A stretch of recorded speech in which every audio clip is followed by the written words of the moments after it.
Injection काम नहीं करता है तो बोतलें चढ़ाओ, और जैसे बने वैसे शरीर के दर्द को दूर करते हैं। लेकिन युद्ध क्षेत्र में पड़ा हुआ भीष्म पितामह कोई डॉक्टर के पास में नहीं गया, सारे शरीर के प्रत्येक अंग में दर्द हो रहा है। और उस समय कृष्ण पहुंच गए और कृष्ण से पूछा, हे कृष्ण, मैंने ऐसा कौन सा कर्म किया कि आज मेरे शरीर के प्रत्येक अवयवों में दर्द हो रहा है? मैंने अपना जन्म देखा, मैंने अपनी वर्तमान पर्याय को देखा कि मैंने ऐसा कोई गलत काम नहीं किया। आज भी बहुत से लोग कहते कि महाराज हमने अपने जीवन में कोई गलत काम नहीं किया, मैंने जीवन भर धर्म ध्यान किया, पूजा पाठ किया, अभिषेक किया, विधि विधान किया, फिर इतना दुख क्यों आया? आज जो है व्यक्ति धर्म के प्रति अश्रद्धा का भाव पैदा कर लेता है।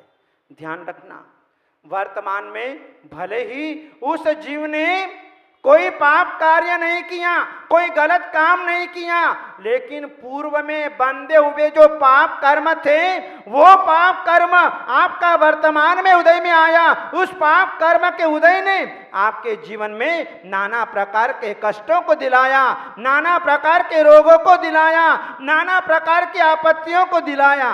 तुम अपने पूर्व कर्म को भूल चुके हो और वर्तमान में आप धर्म को, मंदिर को, भगवान को दोषारोपण कर रहे हो कि भगवान मेरी माँ ने इतनी पूजा की, मेरे पिता ने इतनी पूजा की, मेरे भाई ने इतनी पूजा की, सब बेकार है, अब मैं मंदिर नहीं आऊंगा, हैं? अब मैं मंदिर नहीं आऊंगा। अरे भगवान ने क्या बिगाड़ा? भगवान को तो किसी से भी लेना देना नहीं है, भगवान तो वितरागी है। तुम चाहे पूजा करो या मत करो, चाहे स्तुति करो चाहे निंदा करो, भगवान को कोई मतलब नहीं है। जो कुछ किया है वो तेरे पिछले जन्म का कर्म, उस कर्म के उदय से आज तुझे अपने जीवन में ये कष्ट आया है। भीष्म पितामह ने कहा कि राजन कृष्ण, मैंने जो है ऐसा कोई कर्म नहीं किया, फिर मेरे जीवन के अंदर ये प्रत्येक अंग में दुख क्यों आया? कृष्ण ने कहा, पितामह, इस जन्म में तुम्हारा कोई बुरा कर्म नहीं है, लेकिन पूर्व जन्म में आपने क्या किया था उसका फल आज आपको वर्तमान में मिल रहा है। क्या किया था मैंने? तो कृष्ण ने कहा, पितामह, आपने एक सांप को उठा करके कांटों के अंदर डाल दिया था, और वह सांप कांटों के अंदर डालने पर जिधर भी घूमता उधर कांटे उसके शरीर को चुभते थे। वो कर्म तुम्हारा इस वर्तमान पर्याय में उदय में आया है, जिसके कारण आपके प्रत्येक अंग में दर्द हो रहा है। इसलिए महानुभाव, ये कर्म है। जीव अपने जीवन में कर्म कैसे बंद कर लेता है? दो ही खाते हैं, एक तो ज्ञान का खाता, दूसरा अज्ञान का खाता। इंसान अपने जीवन में कर्म करता है अज्ञान दशा में और कर्म करता है ज्ञान दशा में। यदि ज्ञान दशा में कर्म करता है तो तीव्र पाप कर्म का बंध करता है। पता नहीं चलता कि कर्म कब झटका देता है। हम कहते हैं हमारे द्वारा अज्ञान दशा में हो गया, जानबूझ करके हो गया, हमें पता नहीं था, लेकिन जो कर्म बंधना था वो बंध गया। अंजना ने अपने जीवन में पूर्व पर्याय के अंदर जिनेंद्र भगवान की प्रतिमा को उठा करके कूड़े कचरे में डाल दी थी, अपनी सोच के साथ में ईर्ष्या भाव के कारण, जिसके कारण उसका वो कर्म बंधा कि 22 वर्ष तक पवनंजय ने अंजना की ओर आंख उठा करके भी नहीं देखा। इसलिए कहते कर्म किसी को नहीं छोड़ता है। अपन देखते हैं कि सामूहिक घटना घटती है, सामूहिक एक्सीडेंट होता है। कैसे होता है? कोई व्यक्ति महाराष्ट्र का है, कोई गुजरात का है, कोई राजस्थान का है, कोई आसाम का है, कोई बंगाल का है, न जाने कहाँ का जन्मे हुए प्राणी जो हैं एक बस में आकर के सम्मिलित हो जाया करते हैं। और जैसे ही दुर्घटना घटती है कि सब के सब एक साथ मरण को प्राप्त हो जाते हैं। ये कर्म संयोग मिलाता है। भले ही अलग अलग प्रांत में जन्म लिया, अलग अलग गांव में जन्म लिया, लेकिन वो कर्म तुम्हारा जो है सारा संयोग वहां पर मिला देता है। उस कर्म के करने में कितने लोग शामिल थे सबको एक साथ मिला देता है और फिर इस प्रकार का जो है तुम्हारे जीवन के अंदर वो दुर्घटनाएं घट जाया करती है। महानुभाव, कर्म चाहे अज्ञान दशा में करो चाहे ज्ञान दशा में करो, आपने देखा होगा अपने बिजली का प्लग होता है, उस बिजली के प्लग में जानबूझ करके अंगुली डालो चाहे अज्ञान दशा में डालो, झटका तो आएगा ही आएगा। दो प्रकार के प्याले होते हैं, एक अमृत का प्याला होता है, एक विष का प्याला होता है। अमृत का प्याला तो हर कोई पी लेता है, लेकिन विष का प्याला हर कोई पीने को तैयार नहीं होता है, और जो पी लेता है उसका मरण अवश्यंभावी है। इसी प्रकार से कर्म कोई भी करे, चाहे महापुरुष करे, चाहे राजमहल में रहने वाला करे, चाहे झोपड़ी में रहने वाला करे, चाहे मंदिर में रहने वाला करे, चाहे घर में रहने वाला करे, चाहे साधु संत करे, चाहे त्यागी व्रती करे, चाहे कोई पंडित करे, लेकिन कर्म किसी को छोड़ने वाला नहीं है। इसलिए अपने जीवन में कर्म अच्छे करो। कर्म अच्छे करेंगे तो हमारा भविष्य भी अच्छा होगा। देखो, हमारा कर्म अच्छा था, हमारा कर्म चक्र अच्छा था, तो आज हमारा सिद्ध चक्र अच्छा हो रहा है। यदि कर्म चक्र खराब होता तो हमारा सिद्ध चक्र भी खराब हो जाता। ये कर्म चक्र का फल हमने अच्छे अच्छे कर्म किए, जिसके कारण आज ये सिद्ध चक्र हमारे द्वारा बहुत अच्छी तरह से सानंद संपन्न हो रहा है। और आज सिद्ध चक्र अच्छा होगा तो कल धर्म चक्र भी अच्छा बनेगा, और धर्म चक्र भी अच्छा होगा तो जीवन चक्र भी बहुत सुंदर बनेगा। इसलिए अपने जीवन में अपने कर्म चक्र को अच्छे करो। देखो, साधु संतों ने कर्म चक्र अच्छे किए तो आज तप चक्र इनके जीवन में हो गया। यदि कर्म चक्र इनका अच्छा नहीं होता तो आज तप चक्र आज अपने जीवन में नहीं कर सकते थे। जहां 1 महीने तक 2 उपवास 1 पारना, 3 उपवास 1 पारना, 4 उपवास 1 पारना, 5 उपवास 1 पारना, फिर वापस नीचे उतरते समय 5 उपवास 1 पारना, 4 उपवास 1 पारना, 3 उपवास 1 पारना, 2 उपवास 1 पारना है। ये साधना 1 महीने से चल रही, और जो है आज हर्षेंद्र सागर जी की ये तपस्या आज पूर्ण हुई। आज वे जो है विधिवत पारना करेंगे, लेकिन रूखा सूखा पारना करेंगे। आज उनका बुधवार है, आज घी नहीं खाएंगे। देख लो परीक्षा कितनी कठोर है। पारने का अवसर आया लेकिन घी नहीं मिल रहा है, कितनी समता है। और आपको घी नहीं मिले पारने के दिन तो उकाली में घी नहीं डाली है, हलवा नहीं मिला है, आकुल व्याकुल हो जाते हो। लेकिन साधु संत नहीं मिलने पर भी शांत भाव समता भाव से जो है अपने जीवन में साधना करके अपनी तपस्या को बढ़ाते हुए अपने कर्मों को नष्ट करते हैं। इसलिए जो है ये कर्म चक्र ही हमें अपने जीवन में तपस्या कराता है। तो आज अपने धुबड़ी के अंदर 1 महीने से यहाँ पर तपस्या चल रही। अभी तो महोत्सव सागर जी की तपस्या तो आगे चलनी है। अभी तो इनका सितंबर में नंबर आएगा उनका पारने का। कितनी बड़ी तपस्या है।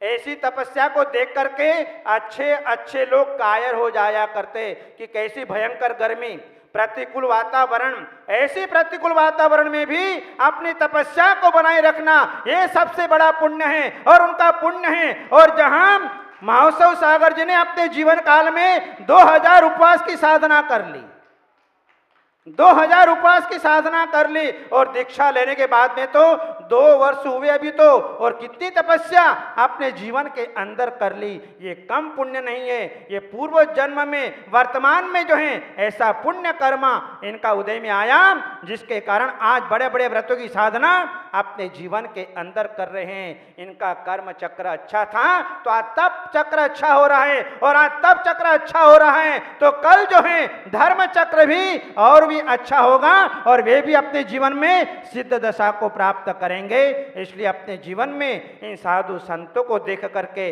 अपने भीतर भी तपस्या के भाव बनाओ, क्योंकि मनुष्य जन्म में ही तपस्या कर सकते हैं, बाकी अन्य जन्म में कोई तपस्या नहीं कर सकता। इसलिए थोड़ा सा इस चटुकड़ी को वश में कर लो, इस चटुकड़ी को, इस रसना इंद्रिय को वश में कर लो, इस मन को वश में कर लो, और देखो फिर क्या नहीं होता है। जिसने मन को वश में कर लिया उसने सारे संसार के ऊपर विजय प्राप्त कर ली है, और अपने जीवन में परमात्मा पद की यात्रा पर चल पड़े, और अपने जीवन में उन्होंने सिद्ध चक्र को प्राप्त कर लिया है। अपने जीवन में भी ऐसा प्रयत्न और पुरुषार्थ हो। इन मंगल भावनाओं के साथ बोले आदिनाथ भगवान की जय।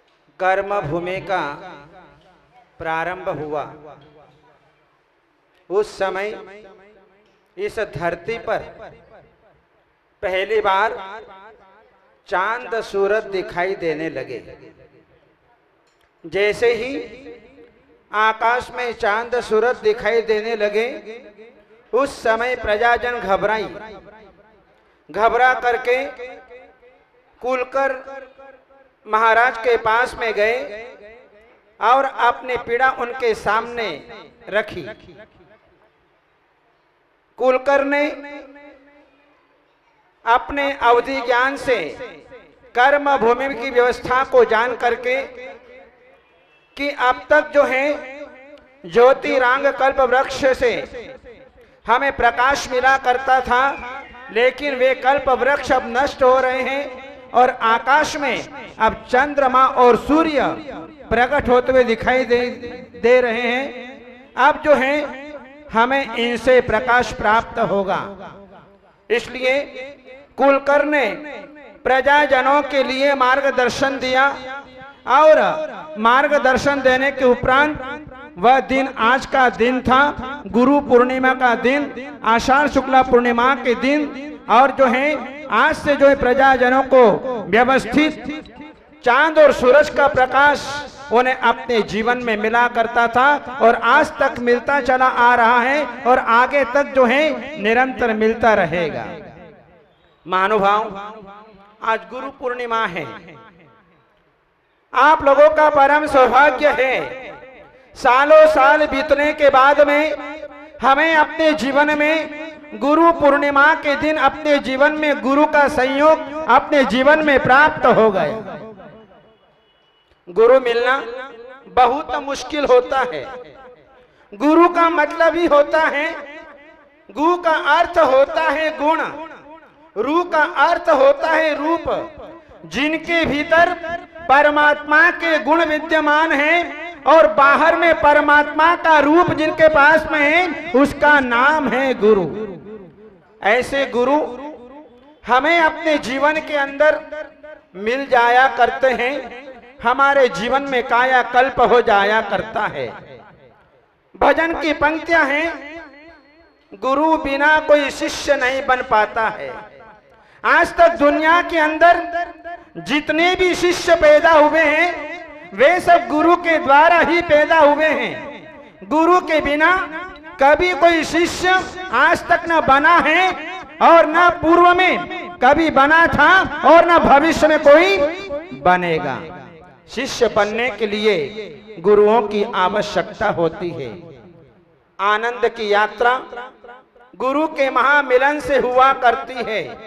4 प्रकार के गुरु होते हैं। एक स्मरण गुरु, दूसरे दृष्टि गुरु, तीसरे स्पर्श गुरु, और चौथे शब्द गुरु। ये 4 प्रकार के गुरु हैं। स्मरण गुरु जिनको हमने देखा नहीं, जिनसे हमारा संपर्क नहीं हुआ, लेकिन हमने अपने जीवन में जो उनके संबंध में सुना और उनका स्मरण करके अपने जीवन में उद्धार कर लिया, वे हमारे लिए स्मरण गुरु बन गए। गुरु के अभाव में शिष्य अपने जीवन में स्मरण गुरु को याद कर लिया करता है और अपने सारे कार्य को सिद्ध कर लिया करता है। दृष्टि गुरु, यदि गुरु की एक दृष्टि हमारे जीवन में पड़ गई तो हमारा सारा कायाकल्प हो जाया करता है। दृष्टि बहुत खतरनाक होती है, अच्छी भी होती है और बुरी भी होती है, लेकिन यदि शिष्य के ऊपर गुरु की दृष्टि पड़ गई तो शिष्य का पूरा कायाकल्प हो जाया करता है, उसका उद्धार हो जाया करता है। और जहां शब्द गुरु, हमें गुरु की वाणी सुनने को मिल गई और उस वाणी को सुन करके हमने अपने जीवन में कल्याण का मार्ग प्रशस्त कर लिया, वे हमारे लिए शब्द गुरु बन गए। और चौथे जो है स्पर्श गुरु, जिन गुरु ने हमारे मस्तक पर हाथ रख दिया, जिन्होंने हमारे मस्तक के ऊपर 28 मूल गुणों का आरोपण कर दिया, वे हमारे लिए स्पर्श गुरु बन गए। हमारे जीवन में हमारा कायाकल्प किया आचार्य अजीत सागर जी महाराज ने। यदि आचार्य अजीत सागर महाराज हमारे शरीर का स्पर्श नहीं करते, हमारे मस्तक पर 28 मूल गुणों का आरोपण नहीं करते, तो आज पुण्य सागर धुबड़ी के अंदर नहीं होता, आज थानला की गलियों के अंदर भटकता हुआ दिखाई देता। ये गुरु का उपकार, गुरु का स्पर्श, जहां स्पर्श करने मात्र से शिष्य का पूरा कायाकल्प हो जाया करता है। महानुभाव, गुरु खास चीज होती है। दुनिया के अंदर कोई चीज आपकी खास हो या ना हो, लेकिन गुरु खास चीज होती है। तुम्हारी मेहरबानी से मंजिल पा रहा हूं, तुम्हारी मेहरबानी से मंजिल पा रहा हूं, भटकनों को छोड़ करके अपने में आ रहा हूं, तुम्हारे उपकारों को कैसे भूल सकता हूं, आपके आशीर्वाद से ही सब कुछ पा रहा हूं। यदि गुरु का आशीष, गुरु का आशीर्वाद न होता तो हम अपने जीवन में कुछ भी नहीं कर सकते। महानुभाव, रावण के पास में कितने सिर थे? रावण के पास में 10 शीश थे, लेकिन राम के पास में मात्र 1 शीश था। रावण के पास में 10 शीश होने के उपरांत भी उसे अपने जीवन में गुरु का आशीर्वाद नहीं मिल पाया, जिसके कारण अपने जीवन में पराजय को प्राप्त हुआ। और राम के पास में 1 शीश था, लेकिन गुरु वशिष्ठ का ऐसा आशीष मिला कि अपने जीवन में युद्ध क्षेत्र के अंदर विजय प्राप्त कर ली।